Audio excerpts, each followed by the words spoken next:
નમસ્કાર દોસ્તો, સ્વાગત છે અમારી યુટ્યુબ ચેનલ ઉપર. દોસ્તો, ઘણી વખત અમારી પાસે દર્દીઓ આવતા હોય છે, એમને એક સવાલ ખરેખર હેરાન કરતો હોય છે અને તે છે ફેલ્ડ ની રિપ્લેસમેન્ટ. કેટલાક દર્દીઓને એવું થતું હોય છે કે ઘૂંટણ બદલવાનું ઓપરેશન થયેલું હોય ત્યારબાદ કેટલાક દર્દીઓને ઘૂંટણમાં દુખાવો રહી જાય છે. કેટલાક એમ કહે છે કે સર એકચ્યુઅલીમાં ઘૂંટણ જેટલો વળવો જોઈતો હતો તેટલો તો ની રિપ્લેસમેન્ટ પછી વળતો જ નથી. તો આ વસ્તુ શું હોય છે તેના માટે અમે આ વિડીયો બનાવેલો છે. આ વિડીયો તમે એન્ડ સુધી જુઓ તો તમને ખ્યાલ આવશે કે શા માટે કેટલાક દર્દીઓને આવી તકલીફ થાય છે કે દુખાવો રહી જાય કે સાંધો વળતો ના હોય. કેટલાકને એવું થતું હોય છે કે આ રિપ્લેસમેન્ટ મારું ફેલ થઈ ગયું છે કે શું થઈ ગયું. આવી કન્ડિશન હોય તો તમારે ફરીથી ડૉક્ટર પાસે ક્યારે જવું જોઈએ, અને જો આ કન્ડિશન હોય તો તેની ટ્રીટમેન્ટ શું હોઈ શકે છે. ફિઝિયોથેરાપી, દવાઓ, કસરતો, ઇન્જેક્શન કે પછી ની રિપ્લેસમેન્ટ થયેલું છે તેમાં રિવિઝન ની રિપ્લેસમેન્ટ કરાવવું, તેની શું ટ્રીટમેન્ટ હોઈ શકે છે તે બાબતે આ વિડીયોમાં સારી ચર્ચા કરીશું. તો શરૂ કરીએ દોસ્તો. ની રિપ્લેસમેન્ટ જે છે એ 90થી 95% જેટલા કેસીસમાં ખૂબ જ સક્સેસફુલ ઓપરેશન છે અને તે ભારત દેશમાં બહુ જ બહોળી માત્રામાં થતા હોય છે અને મોટાભાગના દર્દીઓને આ રીતે સારા રિઝલ્ટ મળતા હોય છે. કેટલાક દર્દીઓ 5% જેટલા દર્દીઓ જેમને એવું થઈ શકે છે કે ક્યારેક દુખાવો રહી ગયો હોય કે પછી સાંધો વધારે વળે નહીં, તેવા જે પણ દર્દી હોય છે કે તેવા ઓપરેશનના કેસીસ જે હોય છે તેને આઈધર તો ફેલ્ડની રિપ્લેસમેન્ટ અથવા પછી પેઇનફુલ TKR કહી શકાય છે. હવે આ જે કેસીસ છે તેમાં એવું નથી હોતું કે આવું થયું એટલે કે આપણી તો સર્જરી ફેલ થઈ ગઈ, તેવું દર વખતે નથી થતું હોતું. કેટલીક વખત આપણા બોડીનો રિસ્પોન્સ અલગ હોઈ શકે છે, ક્યારેક રેરલી ઇન્ફેક્શન હોઈ શકે છે કે પછી કેટલીક વખત જે સાંધો જે છે તેના વેર એન્ડ ટેરના કારણે પણ આવી તકલીફ થઈ શકે છે. એના કોમન લક્ષણો કયા કયા હોય છે? જેમ સૌથી પહેલું કે 3થી 6 મહિના તમારા ની રિપ્લેસમેન્ટ થઈ ગયા હોય પરંતુ તો પણ તમારો દુખાવો ન જઈ રહ્યો હોય. બીજું કે ઘૂંટણમાં તમને અવારનવાર સોજો આવી જતો હોય. ત્રીજું, ક્યારેક તમને જે સાંધો જે છે તે અંદરથી લૂઝ છે તેવી ફિલિંગ આવતી હોય. સાંધો તમારો સ્ટીફ થઈ ગયો હોય, મતલબ કે જેટલો ઘૂંટણ આપણો એકચ્યુઅલીમાં વળવો જોઈએ તેટલો વળતો ના હોય. ક્યારેક તમને તેની ઉપર તાવ લાગતો હોય, મતલબ કે તમારો સાંધો ગરમ લાગતો હોય અને તમને તાવ આવી જતો હોય. આ તકલીફો જો તમને 3થી 6 મહિનાથી પણ વધારે સુધી રહે તો તમારે ડેફિનેટલી આ સિમ્ટમ્સ જે છે તેને ઇગ્નોર ન કરવા જોઈએ. હવે એ જાણીએ કે તેના મેઇન કારણો કયા હોય છે. સૌથી પહેલું કારણ તે છે ઇન્ફેક્શન. અર્લીએસ્ટ રીઝન ની રિપ્લેસમેન્ટ ફેલ થવાનું જે હોય છે તે છે ઇન્ફેક્શન. હવે ઇન્ફેક્શન જે છે તે ખૂબ જ આમ જોવા જઈએ તો સિરિયસ વસ્તુ છે.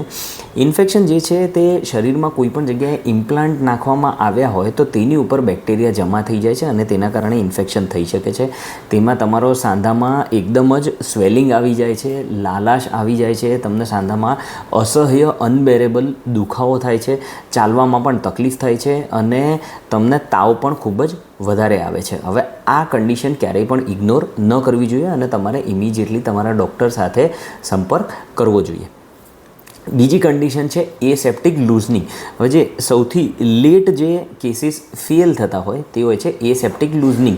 મતલબ કે એમાં કોઈ રીતનું ઇન્ફેક્શન નથી હોતું પરંતુ જે તમારો જે સાંધો જે છે, મેટલનો સાંધો જે તમારા હાડકાની સાથે સિમેન્ટથી એકદમ જોડાવો જોઈતો હતો તેની જગ્યાએ થોડો લૂઝ છે, એ લૂઝ પડી ગયેલો છે. હવે એસેપ્ટિક લૂઝનિંગ છે તેના કારણે દર્દીને ચાલતી વખતે દુખાવો થઈ શકે છે, ખાસ કરીને ઇન્સ્ટેબિલિટી લાગે છે, એવું થાય કે ચાલતા ચાલતા પડી જવાય છે. આવી કન્ડિશન એસેપ્ટિક લૂઝનિંગમાં થઈ શકે છે અને તે સૌથી લેટ કારણ છે કે જેમાં આ તકલીફ થઈ શકે છે, જેમાં ફેલ્ડ ની રિપ્લેસમેન્ટ થઈ શકે છે. ત્રીજું છે ઇન્સ્ટેબિલિટી. મતલબ કે અંદરના જે લિગામેન્ટ છે, ખાસ કરીને PCL રિટેનિંગ જે ની રિપ્લેસમેન્ટ કરવામાં આવે છે તેમાં જો લિગામેન્ટ્સ એકદમ લૂઝ હોય તો તેમાં દર્દીને ચાલતી વખતે ઇન્સ્ટેબિલિટી, મતલબ કે ચાલતા ચાલતા પડી જવાય અને ઇમ્પ્લાન્ટ લૂઝ હોય તેવી ફિલિંગ આવી શકે છે. તે ત્રીજું કારણ છે જેના કારણે તમને આ તકલીફ થઈ શકે છે.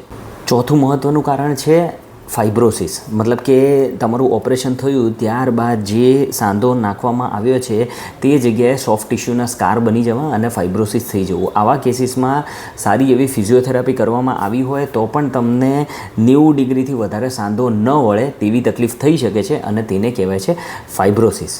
અને છેલ્લું રીઝન છે પટેલોફિમોરલ પ્રોબ્લેમ, મતલબ કે જે પણ ઢાંકણી તમારી, જે આપણે સાદી લેંગ્વેજમાં કહીએ છીએ, તે ઢાંકણી નાખવામાં આવી છે, તે ઢાંકણી તમારું ઉપરનું જે ફિમોરલ જે હાડકું છે, થાઈનું સાથળનું જે હાડકું છે, તેની ઉપર ટ્રેકિંગ તેનું બરાબર નથી અને તેના કારણે પટેલોફિમોરલ પેઇન રહી શકે છે અને દર્દીને ત્યાં આગળ કટકટ કરીને અવાજ પણ આવી શકે છે. આના સિવાયના જે કારણો છે તે એટલા વધારે કોમન નથી, પરંતુ છતાં પણ જણાવવા માટે કે તમને કોઈ જગ્યાએ વાગી ગયું હોય અને તેના કારણે ફ્રેક્ચર થઈ ગયેલું હોય, ક્યારેક રેરલી એવું થાય કે મેટલની એલર્જી થયેલી હોય તો પણ આવી તકલીફ થઈ શકે છે. અને છેલ્લે તમને થાપાનો કે કમરમાંથી, મતલબ કે સાયટિકા જેવી તકલીફ હોય અને તે દુખાવો રિફર થતો હોય અને તમને ઘૂંટણનો દુખાવો થતો હોય, તેના કારણે પણ આ તકલીફ થઈ શકે છે.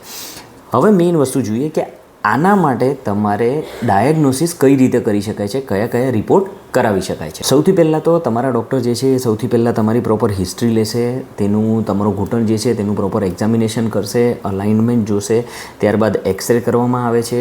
એક્સરેમાં પણ ખ્યાલ આવી શકે છે કે અંદર કોઈ લૂઝનિંગ છે કે નહીં અને અલાઇનમેન્ટ બરાબર છે કે નહીં. સાથે સાથે જો ઇન્ફેક્શન સસ્પેક્ટેડ હોય તો તેમાં બ્લડ ટેસ્ટ પણ કરાવવામાં આવે છે. ઇન્ફેક્શન હોય તો તેમાં સીટી સ્કેન પણ કરાવી શકાય છે અને તેના થ્રુ ખ્યાલ આવી શકે છે કે કોઈક જગ્યાએ ઇમ્પ્લાન્ટ લૂઝ તો નથી. તો આ બધા જ જે રિપોર્ટ છે તે ખૂબ જ મહત્ત્વના છે અને તમારા ડૉક્ટર આ રિપોર્ટ્સ કરાવી શકે છે. હવે મેઇન વસ્તુ કે ટ્રીટમેન્ટ. જો તમને ઇન્ફેક્શન ન હોય તો સારામાં સારી વસ્તુ છે કે ઇન્ફેક્શન ન હોય અને અંદર ફાઇબ્રોસિસ કદાચ બી સસ્પેક્ટેડ હોય તો સારી એવી એગ્રેસિવ ફિઝિયોથેરાપી, રેરલી મોબિલાઇઝેશન, એ બધાથી તમને સારો એવો ફાયદો થઈ શકે છે અને ઘૂંટણની જે મૂવમેન્ટ છે તે પાછી આવી શકે છે. બીજી વસ્તુ છે ઘૂંટણમાં હાઇલ્યુરોનિક એસિડનું ઇન્જેક્શન. તે પણ આઈડિયલી તમે જોવા જાઓ તો એ ટેમ્પરરી રિલીફ આપી શકે છે. ત્રીજી વસ્તુ છે દવાઓ. દવાઓથી પણ તમને સારો એવો ફાયદો થઈ શકે છે, કારણ કે તમે દવાઓ લેશો, દુખાવો ઓછો થશે તો જ તમે આગળ કસરતો કરી શકો છો. ચોથી વસ્તુ છે કે જો તમને ઇન્ફેક્શન હોય અને અંદર ઇન્ફેક્શન હોય તો તે જગ્યાએ આપણે ઘૂંટણનો જે સાંધો નાખેલો છે તે જગ્યાએ ફરીથી ઓપન કરીને પ્રોપર વોશ આપવાની જરૂરત પડે છે અને અંદરથી બધા જ કલ્ચર લઈને જે પણ લેબ ટેસ્ટમાં રિપોર્ટ આવે છે તેના દ્વારા એન્ટીબાયોટિક્સ ચાલુ કરવાની જરૂરત પડી શકે છે, જે લાંબો સમય, મતલબ કે 6 અઠવાડિયા માટે એન્ટીબાયોટિક ચાલી શકે છે અને તેનાથી સારું રિઝલ્ટ મળી શકે છે. બહુ જ રેરલી એવું થતું હોય છે કે આ બધાથી કોઈ જ ફાયદો ન થયો હોય, તમને વધારે દુખાવો રહેતો હોય અને ઇમ્પ્લાન્ટ પણ લૂઝ હોય કે પછી ફ્રેક્ચર હોય તો પછી રિવિઝન TKRની જરૂરત તમને પડી શકે છે અને ઘૂંટણનો સાંધો ફરીથી બદલવાની જરૂરત તમને પડી શકે છે. આ બધી જ વસ્તુઓ બરાબર છે, પરંતુ સૌથી સારી વસ્તુ એ છે કે તમે પ્રોપર ફિઝિયોથેરાપી કરો. ફિઝિયોથેરાપી આઈડિયલી તમે જુઓ તો એ આ વસ્તુ પ્રિવેન્ટ કરવામાં સૌથી વધારે લાભદાયી છે. તમારે ઓપરેશન પહેલાં જ આઈડિયલી ફિઝિયોથેરાપી શરૂ કરી દેવી જોઈએ, જેથી ઘૂંટણના સાંધાની સ્ટ્રેન્થ વધે. અને ઓપરેશન પછી ડેફિનેટલી તમારે તમારા ડૉક્ટરના ગાઈડન્સ હેઠળ ફિઝિયોથેરાપી કરવી જોઈએ અને તેની સાથે સાથે તમારે જ્યારે પણ તમારા ડૉક્ટર બોલાવે તેમની સાથે ફોલોઅપ લેવું અને તમારા ડૉક્ટર કે ત્યારબાદ જ તમારે ફિઝિયોથેરાપી ડિસકન્ટિન્યુ કરવી જોઈએ. આ બધી જ તમે તકેદારી રાખશો તો આવી કોઈ જ તકલીફ થવાની શક્યતા આ ઓપરેશનમાં રહેતી નથી. ઘૂંટણ બદલવાનું ઓપરેશન જે છે તે આજની તારીખે વર્લ્ડ લેવલે one of the most successful surgery છે. ધન્યવાદ.